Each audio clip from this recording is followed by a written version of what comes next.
Good afternoon, guys. Hope everyone is well. Hope everyone's having a good week so far. So I've taken a bit of a different approach to my usual sort of ramblings through sort of PDFs and online material and that sort of thing. I'm going through a case study today. Now, what's sort of beneficial about the case study is I'm this was from a while back with a client where we had a specific goal and we worked together to achieve that for an upcoming holiday. I'm going to go through here. So here is the particular case study in mind that my particular client, she's in her mid-20s. Her general sort of activity levels were sort of your moderate to average. So we're looking at sort of 8 to 10,000 steps that she was doing each day. The eating habits were very good on the whole. Exercise wise, not as much as she would have liked, and for her standards, she sort of put on a little bit of body fat over the previous few months.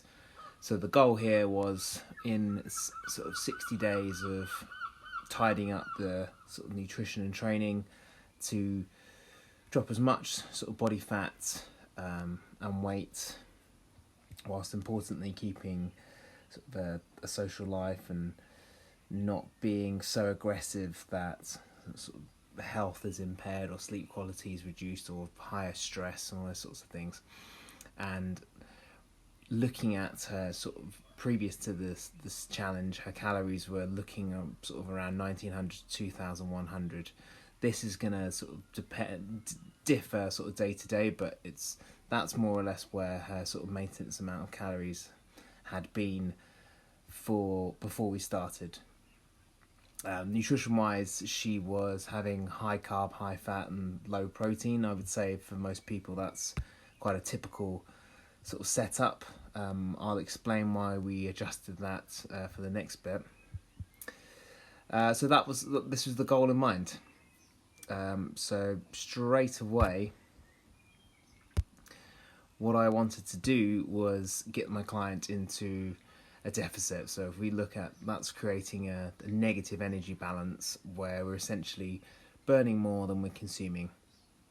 And from the information that was given to me previous, where this client was doing, say, 10,000 steps a day, I immediately increased that to 12 to 15,000 steps a day. Now, why this is important is with the daily amount of steps, that's going to roughly account from between 25 to 30% of the energy expenditure. So if you think of the total calories burnt, and where this can be great on a fat loss journey is that with this particular client, she's increasing her output, but it's not impairing her ability to recover. So if you imagine doing an extra 2 to 5,000 steps a day, typically you're not going to feel as sore. Whereas say if she went from doing say 6,000 steps to adding in lots of HIIT workouts, potentially that can have an impact on muscle soreness and recovery and how she might feel the next day. Calories wise, we've immediately sort of dropped from the 1800 to 1900 sort of maintenance to 1600. And the reason why I've gone to just drop sort of 200 calories is that we want to be trying to initiate a fat loss adaptation here. We want to be trying to get the fat loss off as well as dropping the weight. I'm going to jump out quickly and take you towards my little calorie calculator. And what's important to note here is we have the client's current body weight, her body fat, and I've taken into account that her activity level is a little bit higher with the increased sort of workouts and calorie drop. And as I explained, roughly her calories are around that sort of 1900 mark. What we're looking to achieve is a small deficit where we've gone from sort of 1900 to 1600, and that's where you can see there the deficit in mind is going from 1900 to 1600 more or less. What's also important to notice here is that I've kept the protein significantly higher.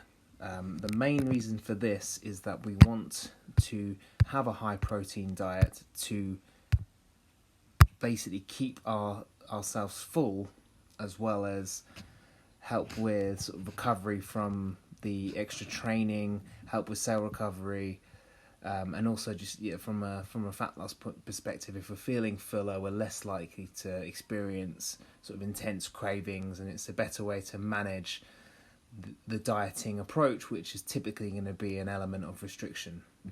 As you can see here, we've gone for 100 grams of protein, carbs and fats for this particular client. I let her fit them in as long as she was able to hit her 1600 calorie target.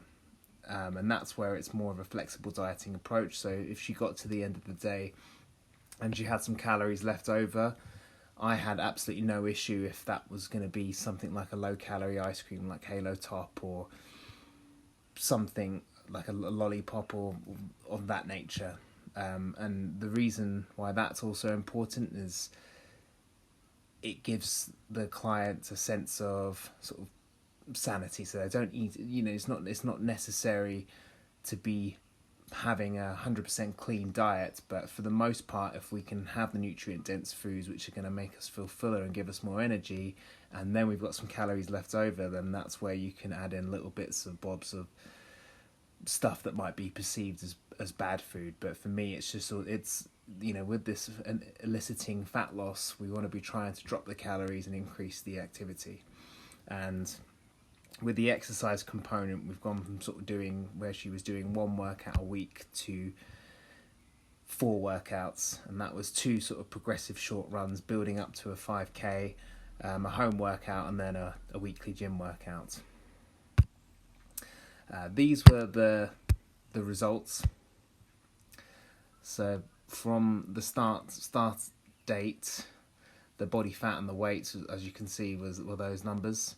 And this is what we achieved after the 60-day period.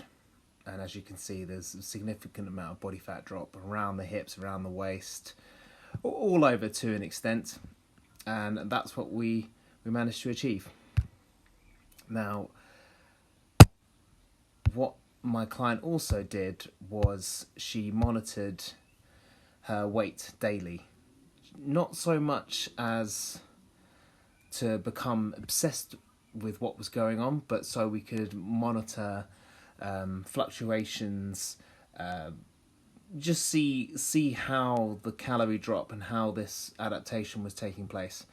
So as you can see, on the 30th of July, it was 59. When we got down to September, it was 53.9. What I've highlighted here is from the certain measurements that have been taken every 4 or 5 days, the red marker here is where she had her period. And as you can notice, despite her being in a deficit, so being under what her maintenance amount of calories was, she was able to maintain her weight, which I was absolutely fine with. But what a lot of women fail to recognise is that when on the week of your period, it's likely that you might be putting on 2 to 3 kilos. Potentially there's going to be more bloating, there's going to be more water retention, and that's going to have an impact on how you feel, how strong you are in the gym, how you sleep, general sort of stress levels. So we had to manage that appropriately. And as you can see, where my client had done very well is that she was very consistent with her approach in keeping up with the amount of calories per day. She had managed to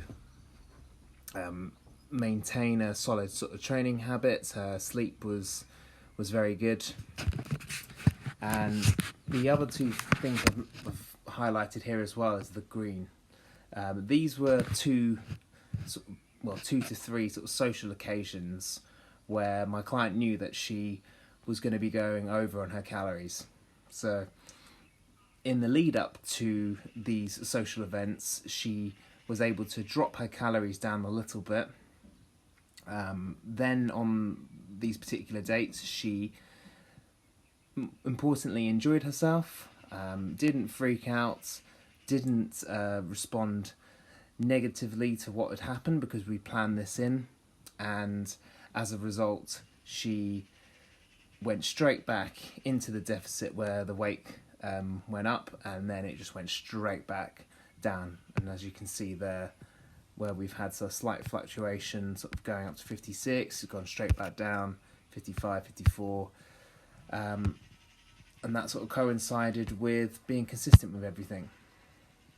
Now, it's important to note this because there's going to be so many sort of fluctuations with what the scales are saying.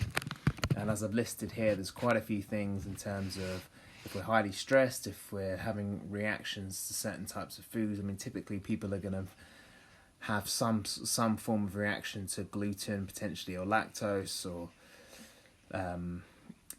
everyone's going to be very different to how they respond. But what we need to be aware of is that some of these things that I've listed here are going to have an impact on how our weight might fluctuate throughout the month, and especially for women listening, menstrual cycle is going to be a significant factor in what happens month to month.